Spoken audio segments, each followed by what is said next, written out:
네, 김영환입니다. 오늘도 같이 말씀 묵상하겠습니다. 우리가 살아가면서 어떤 것에 더 많은 신경을 써야 할까요? 싸우는 것, 분쟁 일으키는 것, 혹 성령님 안에서 평안과 기쁨을 누리는 것, 어떤 것에 더 초점을 맞춰야 할까요? 먹고 마시고 어떤 삶을 사는 것도 굉장히 중요하지만 하나님이 기뻐하시는 것이 무엇인가 그것을 더 고민해야겠죠. 예를 들어서 일하는 것도 중요하지만 그 일하는 것보다 우리는 더 어떤 것을 더 관심을 가져야 할까요? 성령 하나님이 주시는 내적인 열매, 내적인 것이 더 우리 안에 있어야 하겠죠. 그래서 사도 바울은 오늘 우리에게 뭐라고 말하고 있냐면 17절에 하나님의 나라는 먹는 것과 마시는 것이 아니요 오직 성령 안에 있는 의와 평강과 희락이라 이렇게 말하고 있습니다. 우리가 교회 안에서 먹는 것도 중요하고 마시는 것도 중요하는데 우리 교회 공동체는 정말 평화롭고 건강하려면 성령님 안에 있는가? 우리가 의를 추구하고 있는가? 평강을 추구하고 있는가? 희락을, 주님이 주시는 희락을 맛보고 있는가? 이것에 더 많이 고민하고 숙고해야 한다라는 것이죠. 먹고 마시는 게 다가 아니고요. 성령 안에서 의와 평강과 희락을 누려야 한다라는 것입니다. 그래서 갈라디아서 5장 22절과 23절에는 우리에게 뭐라고 말씀하고 있어요? 우리가 성령의 열매를 맺어야 한다라고 이야기를 하고 있죠. 그것이 주님이 우리를 향한 뜻이잖아요. 그렇습니다. 우리가 제자 양육을 하던 양육을 하던 굉장히 중요한 게 뭐냐라고 했을 때 가르치고 배우는 지식이 중요한 게 아니라 그 한 영혼이 그리스도 안에서 성숙해가고 주님을 닮아가는 것 아니겠습니까? 제가 예전에 양육반, 제자훈련반을 하면서 실수한 게 있었어요. 그게 뭐냐? 오카노 목사님의 제자훈련, 그런 매뉴얼에 보면 2번 빠지면 그냥 중도 탈락시켜라. 이런 이야기가 있었습니다. 그래서 제가 많은 사람들을 이렇게 중도 탈락하게 했어요. 그래서 오카노 목사님 제자훈련 세미나가 있어서 오카노 목사님과 함께 제자훈련을 했던 목회자가 이제 강의를 할 때 질의응답 시간에 제가 한번 물어봤어요. 오카노 목사님 어떻게 하셨습니까? 그런데 사람을 중도 탈락시키지 않았다라는 거예요. 그러니까 제자훈련은 누군가를 자르는 것, 누구를 중도 탈락시키는 것이 아니라 끝까지 끌고 가는 것이 제자훈련이다. 그래서 봐주고 기다려주고 함께 가려고 했다라는 것이었습니다. 그래서 제가 그 이후로 충격을 받은 이유로 빠지더라도 보강을 해주고 또 보강을 해주고 그 다음에 이제 2번 이상은 보강을 못 해주지만 따라올 수 있도록 배려해주고 시험을 좀 못 봐도 조금 더 잘 볼 수 있도록 커트라인을 조금 낮춰서라도 통과시키려고 하기도 하고 이렇게 했습니다. 왜 그럴까요? 우리는 어떠한 제자훈련 양육도 일이 아니라 그냥 어떤 행사가 아니라 이 안에서 의와 평강과 희락을 누리도록 하는 것이 더 중요하다라는 것이죠. 18절에 바울은 이렇게 얘기했어요. 이로써 그리스도를 섬기는 자는 하나님을 기쁘시게 하며 사람에게도 칭찬을 받느니라. 우리가 하나님을 섬긴다고 하면서 하나님을 슬프게 만들거나 또 사람에게 칭찬을 받지 못한다면 우리는 우리의 섬김을 잠시 멈출 필요가 있다라는 것이죠. 참 제자로서 우리가 보여야 될 게 무엇일까요? 사랑이죠, 사랑.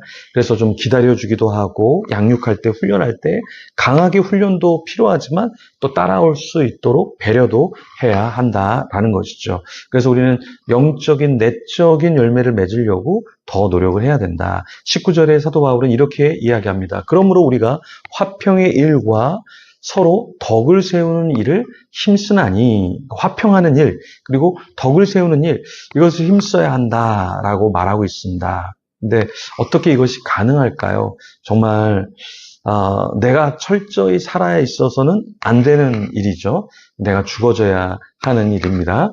그래서 우리는 먹고 마시는 것 가운데서 싸움이 난다면 그 먹고 마시는 게 중요한 게 아니니까 잠시 멈춰야 할 필요가 있겠죠. 왜냐하면 그게 하나님의 사업을 무너뜨리게 할 수 있는 것이라면 하나님 기뻐하는 것이 아니잖아요.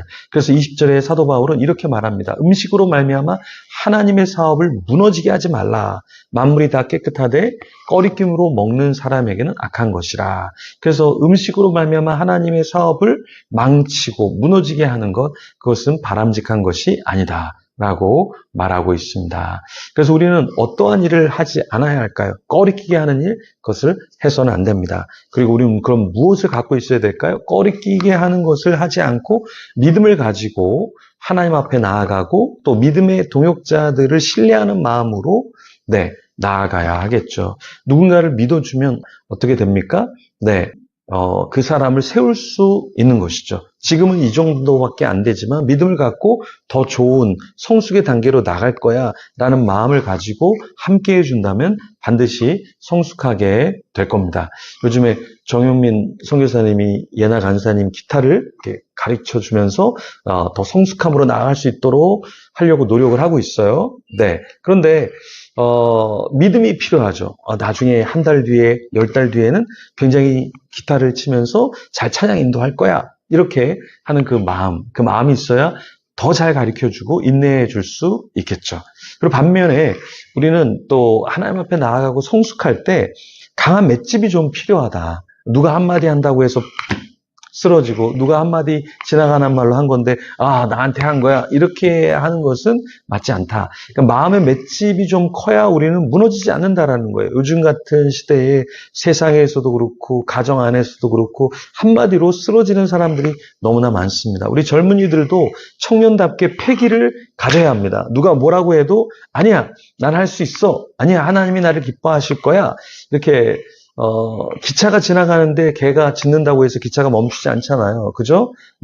개는 짖어도 기차는 간다. 이런 생각을 갖고 하나님이 나를 부르셨으니까 나에게 주어진 일, 이것을 그냥 하는 것. 이것이 필요하다. 의심하지 말고 믿음을 따라서 계속해서 정진해 가는 것이 필요하다라는 것입니다. 우리가 하나님 앞에서 의심하면 안 되겠고 또 우리 앞에 놓여있는 어떠한 음식을 먹을 때도 이 사람이 나를 죽이려고 하는 거야? 너무 의심하는 것도 문제가 될 수 있겠죠. 또 불만해도 더 문제가 될 수 있겠고요. 그래서 우리 자신을 조금 지키고 맷집도 좀 있고 너무 의심하지도 말고 너무 불평하지도 말고 하나님 앞에서 좀 온숙한 모습을 우리는 가져야 하겠습니다. 여러분, 오늘도 누군가 여러분에게 어려운 말, 힘겨운 말을 할 수도 있어요. 눈빛으로 눈총을 주면서 우리를 힘들게 할 수 있습니다. 그렇지만 그런 가운데서 주눅들지 마시고 하나님이 나에게 뭐라고 말씀하실까? 나에게 주어진 사명은 무엇일까? 내가 뚜벅뚜벅 어디를 향해서 걸어 나가야 될까? 그래서 확인하고 잘 주님을 바라보면서 나아가는 여러분과 제가 되기를 소망합니다. 한 실험에서 어린 자녀가 투명 아크릴이에요. 그 밑에가 다 보이는 거죠. 근데 아기가 거기를 쏜살같이 지나가는 거예요. 실험을 하는데 봤더니 이 아이가 어떻게 이렇게 담대하게 지나가나, 이렇게 어른이라면 너무 무서울 텐데, 근데 그 아이가 촬영된 걸 보니까 아이는 밑을 보는 게 아니라 앞에 있는 엄마, 부르는 엄마만 보고 막 달려가니까 밑에 뭐가 있는지 주위에 뭐가 있는지 하나도 안 보였던 거죠. 우리도 마찬가지입니다. 우리를 위협하고 조롱하고 또 넌 안 돼 이런 소리가 많이 있지만 어떻게 우리가 견뎌낼 수 있을까요? 성령님의 음성을 듣고 하나님이 나를 부르시는 그 부르심을 바라보면서 그냥 달려가면 됩니다. 사람의 생각을 너무 연연해하지 마세요. 하나님의 뜻이 무엇인가를 알면 그 길로 달려나가는 거예요. 그러면서 하나님이 나에게 주시는 평안이 있다면 그 평안을 가지고서 계속해서 나아가면 되는 것이죠. 기도하면서 하나님의 뜻이 무엇인가, 나의 부르심이 무엇인가, 또 맷집을 좀 가지고서 여러분 오늘 하루도 힘차게 나아가는 저와 여러분이 되기를 소망합니다. 우리 같이 기도하며 하나님 앞에 나아가도록 하겠습니다.